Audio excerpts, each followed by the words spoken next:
This is Goku's son, DBC, and of course this is part 2 of a 2-part special I'm doing about professional wrestling.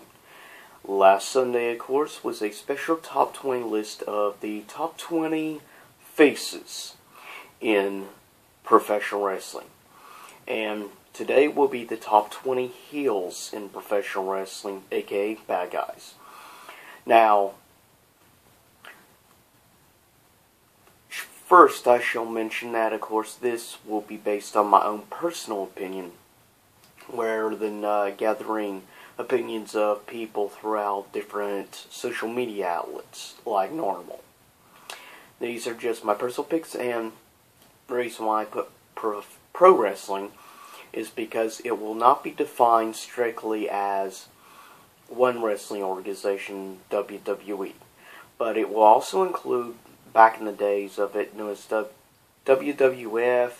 This will also include like TNA, ECW, WCW, and last week, of course, also had somebody formerly from New Japan Wrestling, and possibly mentioned some people also that became known through organizations like Ring of Honor. So just keep these statistics and things in mind. Coming in at number 20, he started in Ring of Honor and other groups, and he became pretty well known in TNA, now in NXT. Was a good bad guy, Samoa Joe.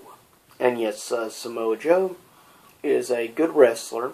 He has really good talent in ring abilities. I mean, he had some, for the time he was with like Ring of Honor, he had some really good matches.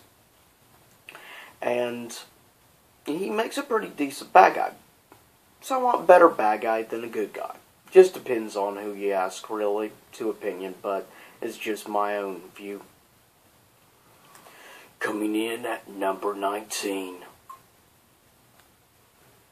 Started in WCW and became well known in WWF/WWE. The Big Show, which of course was known in WCW as the Giant. And when he first came to WWF, now WWE, he was known as Paul White Jr. But of course, then he became and is known to this day as The Big Show, obviously. And he still wrestles, of course, as we see. He's been in the picture as of late with the Intercontinental title. But he's always made a better bad guy, really, than a good guy, at least in my view, anyways. Just depends on the person, really. Coming in at number 18, back when he was a heel, and of course he started out in Ohio Valley Wrestling, OVW, and came to WWE. Today, everyone chants, "You suck," to him. But this is when he was a heel, when he was the Doctor of Thugonomics, John Cena. And yes, John Cena made it to number 18 on my top 20 heels list. He will never be on the face list. Why? Because he absolutely sucks as a face. He's been basically the same character for 11 beeping years.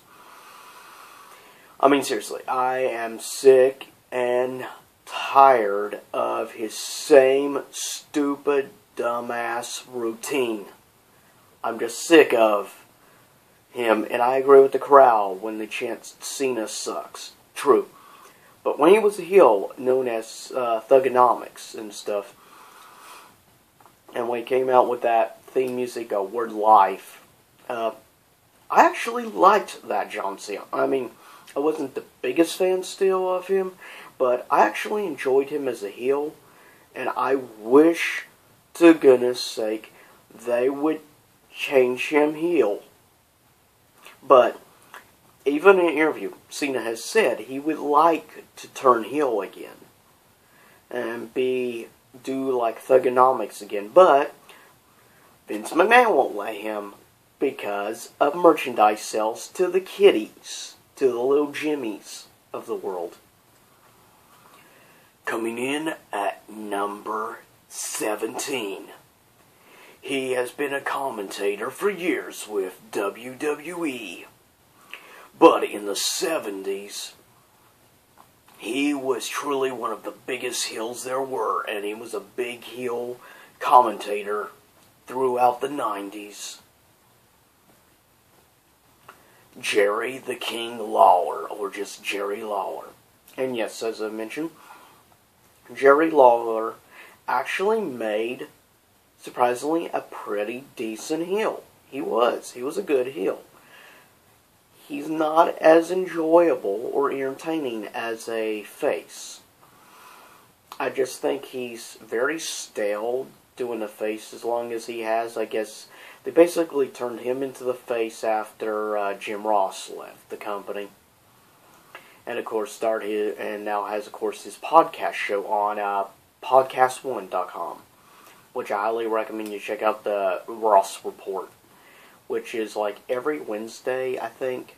But it's very enjoyable, and to hear his commentary and his viewpoints on things, since he no longer has a contract with the company, you get to hear honest opinion. And yes, Jerry Lawler, deserving of number 17. Coming in at number 16. For most of his career, he's been more a heel than a face, and likes to induct people into the Hall of Pain. He is Mark Henry at number 16. And yes, Mark Henry is a good heel overall. That's just my opinion on that. I mean, he's not great on the mic, but to be fair, he does a lot better job playing the bully, or the douche, I guess you could say, rather than playing a good guy.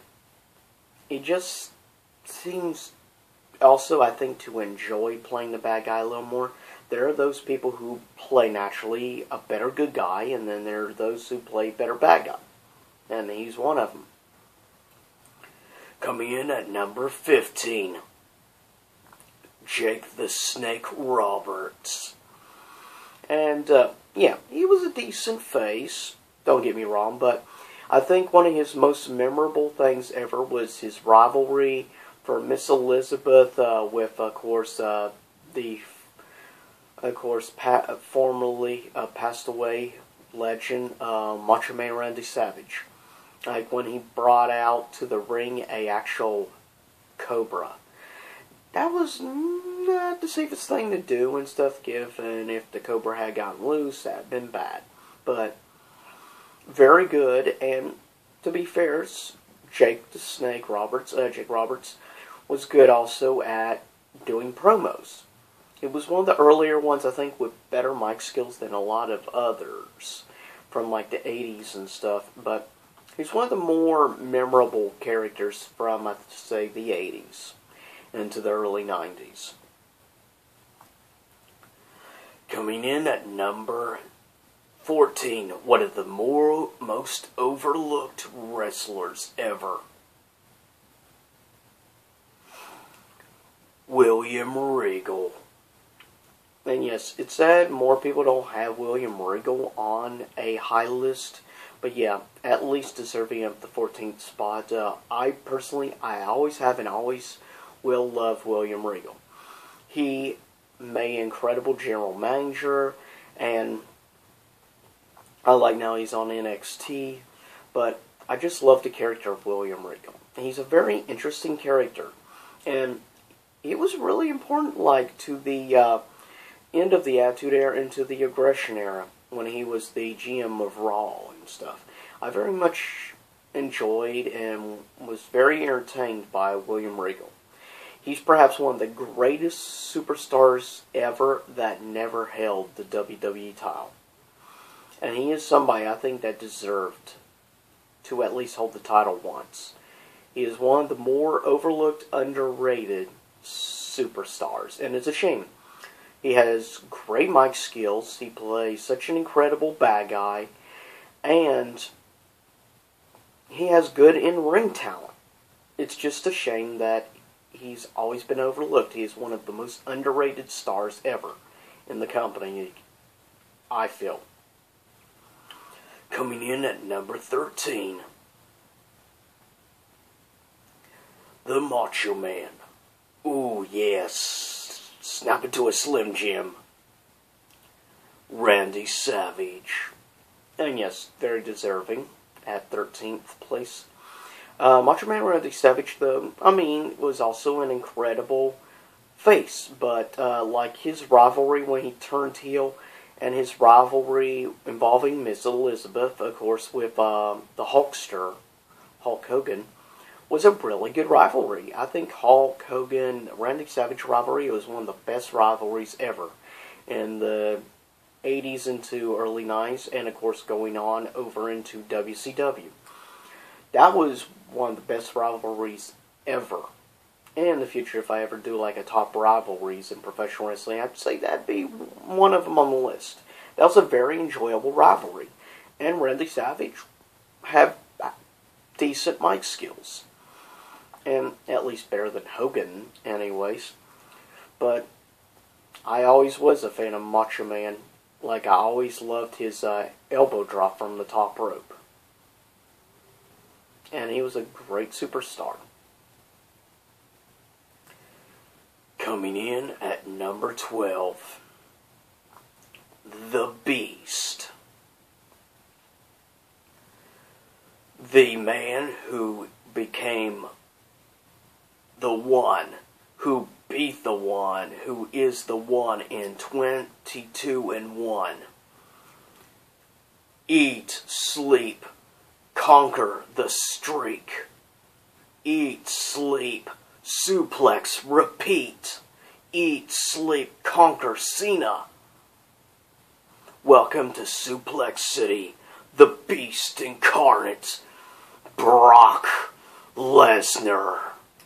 Which, of course, will be at SummerSlam tonight to have his rematch with the Phenom, The Undertaker. And yes, Brock Lesnar is very deserving at number 12. Brock Lesnar, without a doubt, if you included him as like a normal superstar instead of a part-timer, which is why I don't have him in my Fave 5, of full-timers. But if he did, he'd be like probably number 1 in my Fave 5. I've loved Brock Lesnar since he first came in during the Ruthless Aggression era. Love Brock Lesnar. Great in-ring talent, and I even enjoyed some of his fights in the UFC. He's one of the only legitimate fighters in the WWE, because not many WCW or WWE fighters could survive even one match in the UFC. Let's face it, Cena entered the UFC, he'd have the crap beat out of him in one match. He'd be employing his own blood.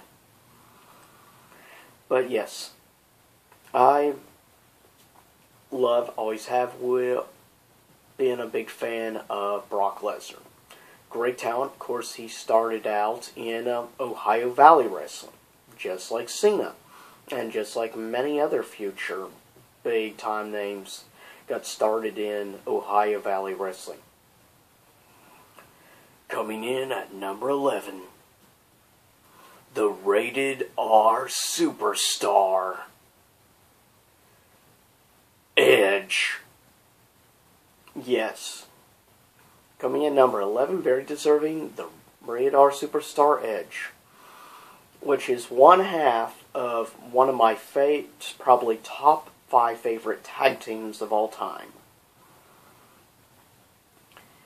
And definitely Edge was awesome.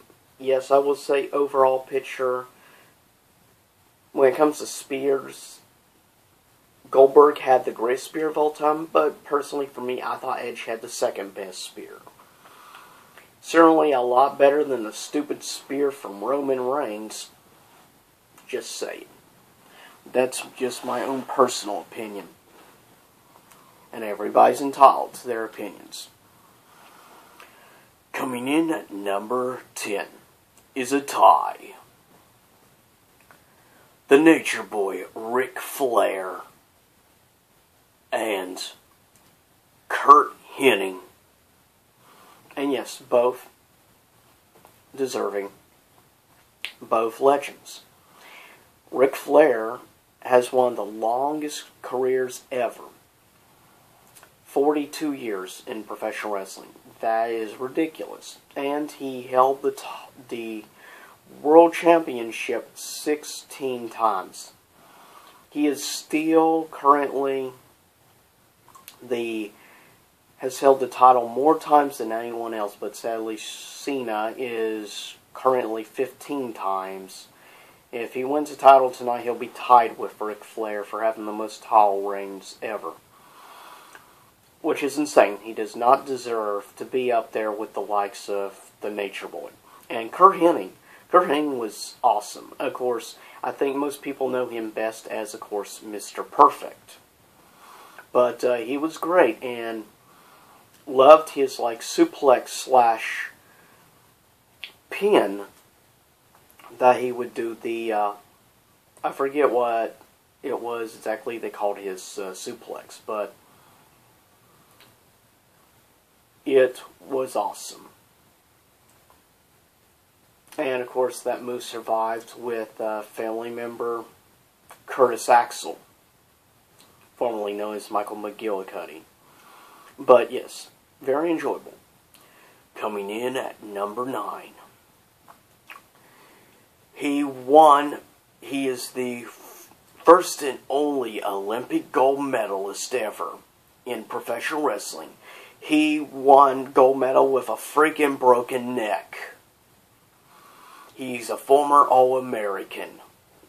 One of only 3 professional wrestlers that is a former All-American. He is the Olympic gold medalist, Kurt Angle, which is, of course, one of the biggest, probably one of the top 3 tier guys in TNA, obviously, because he stuck around there for quite a few years. I know someday I hope he returns to WWE. He is awesome. In-ring wise, really good, and he's hilarious as heck on the mic, and I loved him as a heel. Personally, I felt he should have been cheered as a face in the Attitude Era, because he always said about drank milk and stuff rather than drank alcohol, though sadly in real life he's had DUI issues. But I loved his characteristic and stuff when he went against Austin. And most people cheered for Austin and booed Kurt Angle. I'm not quite sure why, because Kurt Angle technically I felt was the actual face, even though he was treated as a heel, though he's a hilariously sarcastic heel. Love him as a heel. But truth be told, Austin was a heel, cheered like a face.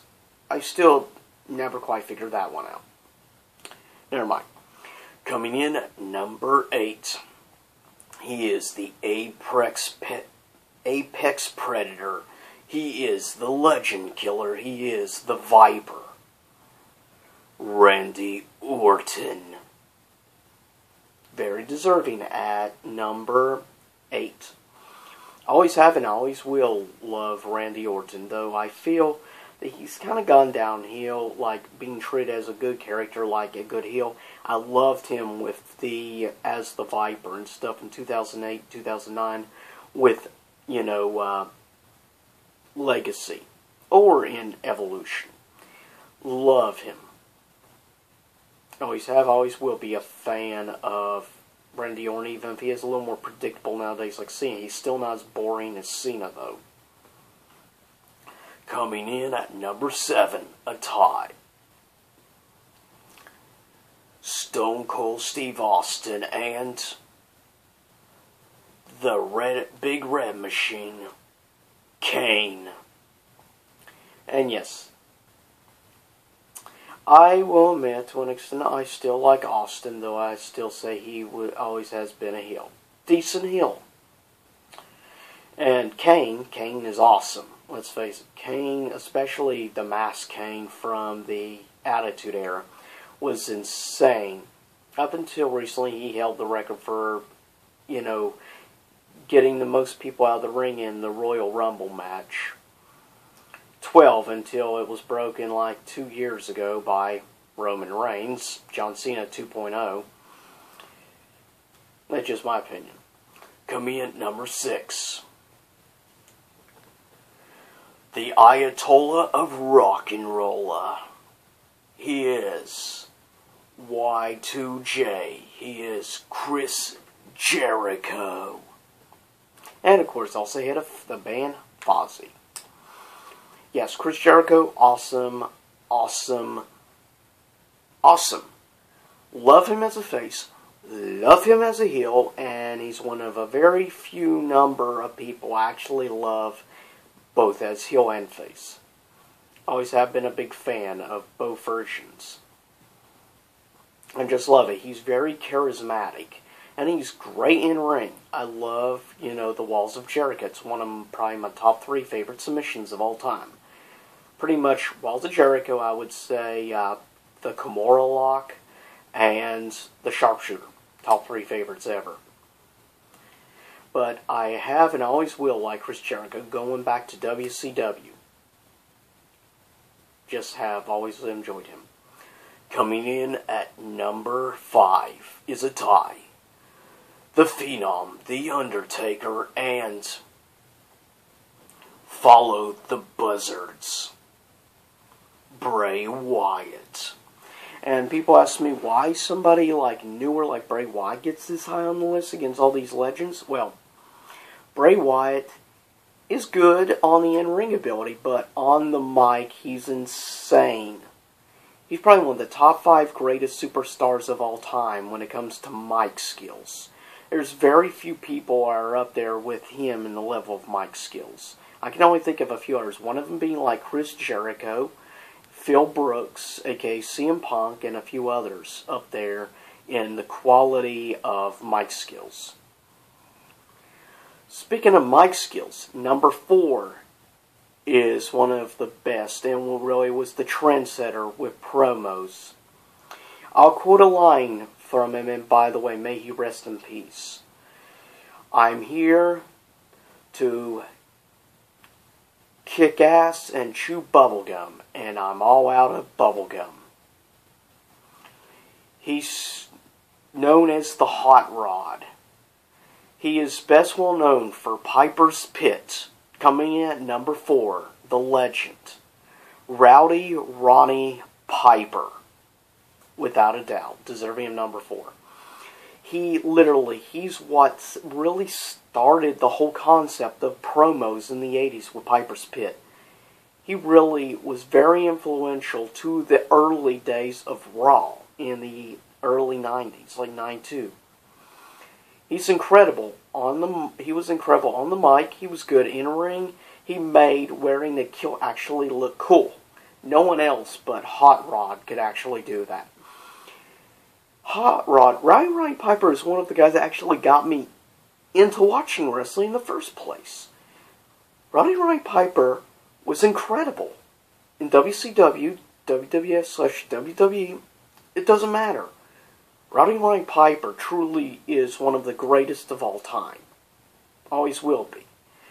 And I'm dedicating both of these special wrestling lists, I am dedicating in the honor of 2 great legends that passed away this year. The American Dream, Dusty Rhodes, and the Hot Rod, Rowdy Roddy Piper. Both of these top 20 lists are dedicated to these 2 great legends and icons in professional wrestling. And I'm just speaking from the heart right now. These 2 guys really eat, breathe, and sleep professional wrestling. They truly are icons. And they truly are legends. They were trendsetters. They were both around the mic and were ahead of their time, frankly. And they will be missed. Coming in at number 3, he is the best in the world. He is the straight edge savior. He is Chicago-made Punk, CM Punk,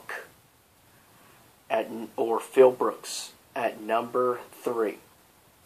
Just like he made it to number 5 on the face list. He makes it high up here. He was a great face or tweener, but he's an even more incredible heel. I mean, if you don't know a lot about CM Punk, I suggest you check out some old matches here on YouTube from Ring of Honor and other wrestling organizations. But his matches with Samoa Joe from Ring of Honor and Iron Man matches with his buddy Colt Cabana are incredible. I recommend you check him out. Seriously. Coming in at number 2, he will eventually inherit the WWE. He will, and he is already the one who operates and controls NXT. He is one of the founding members of D-Generation X and the founder of Evolution. He is one of the 2 members of the Authority. He is the Game, the King of Kings, the Cerebral Assassin. He is Triple H, Hunter Hearst Helmsley. And he is very deserving at number 2. And keep in mind, all these are people at one time or another have wrestled. That means it excludes like normal managers, which have been great heels, like Paul Heyman and Eric Bischoff. Both amazing heels and both amazing mic skill. And frankly, there's no one that can match Paul Heyman on the mic. I'm sorry, there isn't. But Triple H, surprisingly, is really good on the mic. He makes one of the best, like, douchebag asshole heel villains ever. Seriously. He can have you cheer for him one moment and the next boo the crap out of him. He is just that good. Pure and simple. Here's some honorable mentions. Rick Rude, Arn Anderson, Jeff Hardy, Bob Backlund, Eddie Guerrero, Andre the Giant, The Rock, Hulk Hogan, Rusev, and too many others to name. Coming in at number 1, he is the CEO and chairman of the board. He is the owner of World Wrestling Entertainment.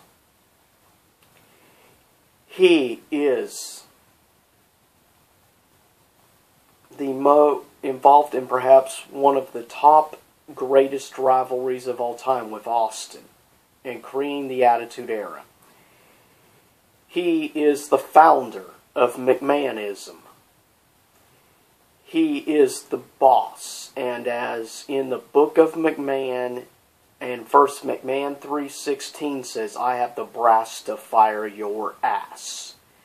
He is Vincent Kennedy McMahon.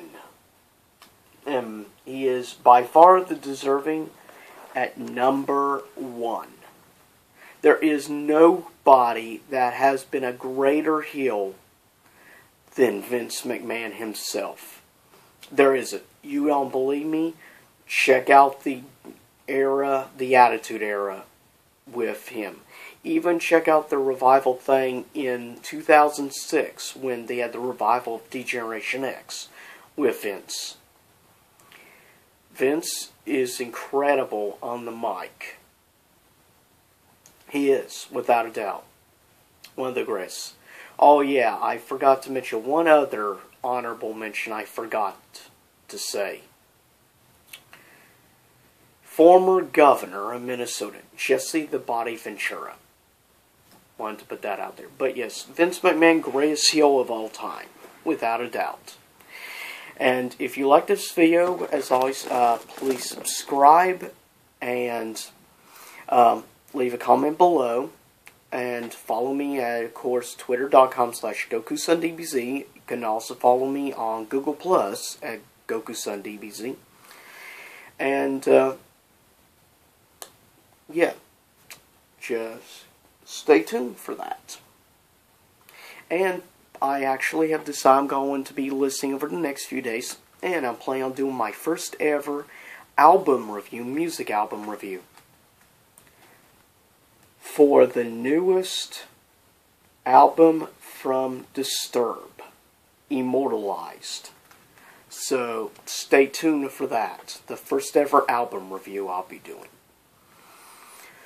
So, as always, this is GokuSunDBZ. Peace out. Hopefully someday we do. And I'll see you all next time here in YouTube land.